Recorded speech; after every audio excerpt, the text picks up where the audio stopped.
नमस्कार, मैं हूँ आपकी हिंदी शिक्षिका श्रीमती रंजना सिंह। विषय हिंदी, कक्षा 8वीं, पाठ 8, पूर्ण विश्राम। इसके लेखक हैं सत्यकाम विद्यालंकार जी। सत्यकाम विद्यालंकार जी का जन्म 1935 ईस्वी में लाहौर में हुआ था। आप सफल संपादक, लेखक और कवि हैं। सरल सुबोध भाषा और रोचक बोधगम्य शैली आपके लेखन की विशेषताएं हैं। लेखन व्यवहारिक है। आपने व्यक्तित्व और चरित्र निर्माण पर अधिक बल दिया है। आपकी प्रमुख कृतियां हैं स्वतंत्रता पूर्व, चरित्र निर्माण, मानसिक शक्ति के चमत्कार, सफल जीवन, वीर शिवाजी, सरदार पटेल, महात्मा गांधी जीवन चरित्र इत्यादि। बच्चों, प्रस्तुत हास्य व्यंग्य कहानी के माध्यम से कहानीकार ने यह समझाने का प्रयास किया है कि जीवन की आपाधापी में विश्राम के पल मुश्किल से ही मिलते हैं। जब कभी ऐसे अवसर मिलते भी हैं तो घरेलू उलझनों के कारण हम उन पलों का आनंद नहीं उठा पाते। बच्चों, हमारा पाठ इस प्रकार से शुरू होता है। डॉक्टर ने बांह पर काला कपड़ा लपेटा और रबड़ की थैली से हवा फूंककर नाड़ी की गति देखी, फिर बोला, कुछ सीरियस नहीं है, दफ्तर से छुट्टी लेकर बाहर हो आइए। विश्राम आपको पूर्ण निरोग कर देगा। निरोग का अर्थ है रोग रहित। लेकिन विश्राम भी पूर्ण होना चाहिए। तो पत्नी बड़ी प्रसन्न हुई। घर जाकर श्रीमती जी से कह दिया, जुहू की तैयारी कर लो, हम 2 दिन पूर्ण विश्राम करेंगे। एक दिन बाद पूर्णिमा भी थी। चांदनी रात का मजा जुहू पर ही है। एक दिन पहले आधी रात से ही उन्होंने तैयारी शुरू कर दी। 2 बजे का अलार्म बेल लग गया। स्वयं वह 2 से पहले ही उठ बैठी और कुछ नोट करने लगी। श्रीमती जी ने इन सब कामों की सूची बनाकर मेरे हाथ में दी। गैरेज में पहुंचकर श्रीमती जी ने मोटर में हवा भरने की पिचकारी, tube wall, rubber solution, 1 gallon engine oil आदि आदि चीजें भी लिखी थी। दिन भर दौड़ धूप करके पाय धोने से मिस्त्री लाया। पाय धुने मुंबई के एक स्थान का नाम है। सुबह से शाम हो गई, मगर शाम तक 4 में से 2 खिड़कियों की चटखनियां भी नहीं कसी गई। मोटर के लिए जरूरी सामान लाते लाते रात तक दिल की धड़कन दुगुनी हो गई थी। रात को सोने लगे तो श्रीमती जी ने आश्वासन देते हुए कहा, आश्वासन का अर्थ है तसल्ली। कल जुहू पर दिन भर विश्राम लेंगे तो थकावट दूर हो जाएगी। श्रीमती जी ने अपने कर कमलों अर्थात हाथ से घड़ी की कुंडी घुमाकर अलार्म लगा दिया और खुद बाहर जाकर मोटर का पूरा मुआयना करके यह तसल्ली कर ली कि सूची में लिखा सब सामान आ गया या नहीं। सुबह 5 बजते ही अलार्म ने शोर मचाया। रोशनी होते न होते जुहू की तैयारी चरम सीमा पर पहुंच गई। स्टोव को भी आज ही धोखा देना था। वह हर मिनट बुझने लगा। आधा घंटा उसमें तेल भरने धौकने करने में चला गया। आखिर चाय का प्रोग्राम स्थगित कर दिया गया। स्थगित अर्थात टाल दिया गया। हम दत्तचित्त हो तैयारी में जुट गए। दत्तचित्त का अर्थ है ध्यानपूर्वक। वाटरलू जाने से पहले नेपोलियन ने भी ऐसी तैयारी न की होगी। ऐसी महत योजनाओं के संपन्न करने में हम पति पत्नी परस्पर सहयोग भावना से काम करने पर विश्वास रखते हैं। सहयोग भावना हमारे जीवन का मूल मंत्र है। सहयोग मन, वचन, कर्म इन तीनों से होता है। जीवन का यह मूल मंत्र मुझे भुलाना था।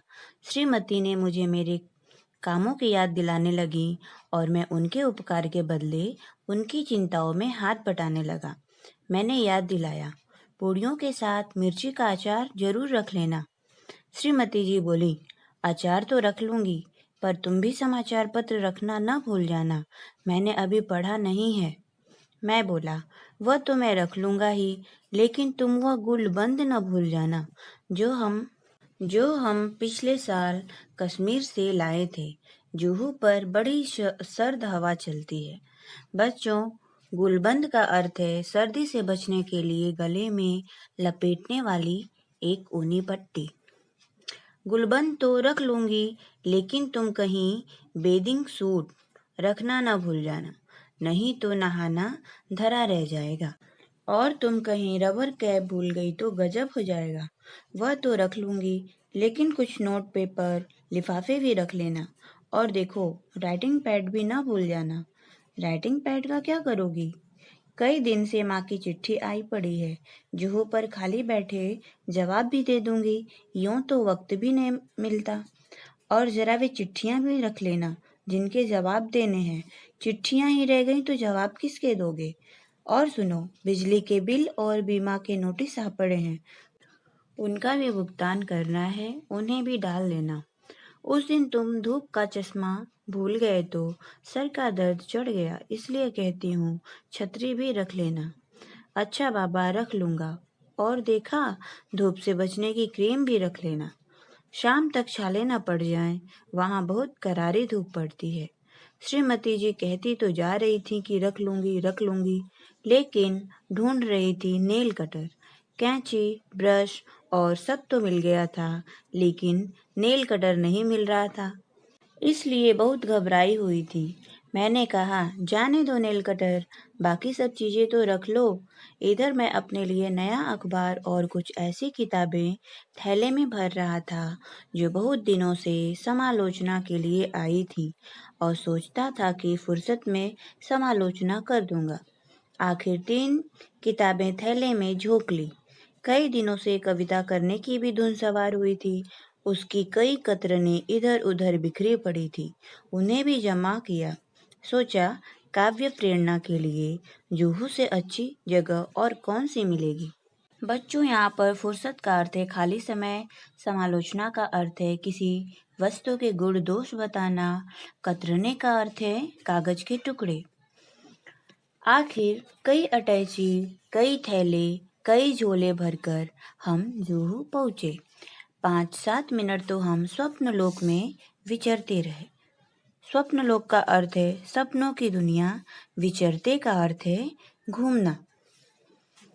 हम समुद्र में नहाने को चल पड़े। समुद्र तट पर और लोग भी नहा रहे थे। एक ऊंची लहर ने आकर हम दोनों को ढक लिया। लहर की उस थपेट से न जाने श्रीमती जी के मस्तिष्क में क्या नई स्फूर्ति आ गई कि उन्होंने मुझसे पूछा, तुम्हें याद है बरामदे की खिड़की को तुमने अंदर से बंद कर दिया था या नहीं? मैं कह उठा, मुझे तो कुछ याद नहीं पड़ता। अगर वह बंद नहीं हुई तो खुली ही रह गई तो क्या होगा? कहते कहते श्रीमती जी के चेहरे का रंग पीला पड़ गया। मैंने कहा, चलो छोड़ो अब इन चिंताओं को, जो होना होगा हो जाएगा। मेरी बात से तो उनकी आंखों में आंसुओं का समुद्र ही बह पड़ा। उनके कांपते होठों पर यही शब्द थे, अब क्या होगा? और अगर खिड़कियां खुली रह गई होंगी तो घर का क्या होगा? यह सोच उनकी अधीरता अर्थात व्याकुलता और भी ज्यादा होती जा रही थी। जिस धड़कन का इलाज करने को जुहू पर आया था, वह 10 गुना बढ़ गई थी। मैंने तेजी से मोटर चलाई।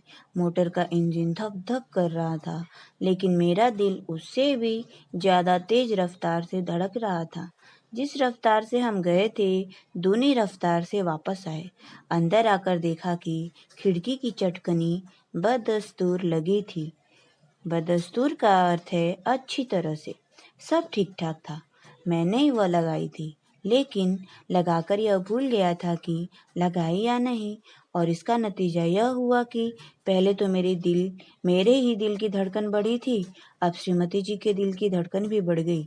मुझे याद आ रहे थे पूर्ण विश्राम और पूर्ण निरोग। साथ ही यह विश्वास भी पक्का हो गया था कि जिस सब शब्द के साथ पूर्ण लग जाता है वह पूर्ण भयावह हो जाता है।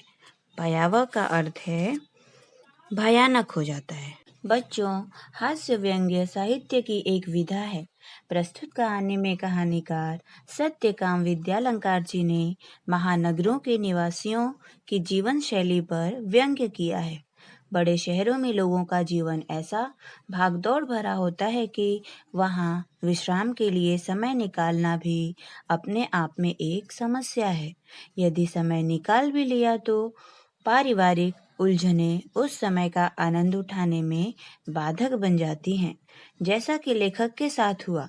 डॉक्टर के परामर्श पर चलते हुए लेखक बड़ी कठिनाई से जुहू जाकर 2 दिन विश्राम करने का कार्यक्रम बनाते हैं, परंतु घर की चिंता के कारण वहां से उन्हें उल्टे पांव वापस आना पड़ता है। बच्चों, आपके लिए कुछ गृह कार्य है जो हिंदी पुस्तिका में लिखना है।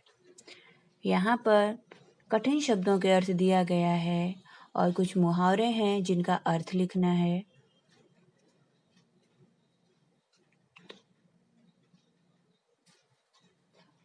यहाँ पर कुछ पर्यायवाची शब्द हैं, उनका भी उत्तर लिखना है। और एक प्रश्न है, पर्यटन स्थलों पर सैर करने के लिए जाते समय बरती जाने वाली सावधानियों की सूची बनाओ। धन्यवाद।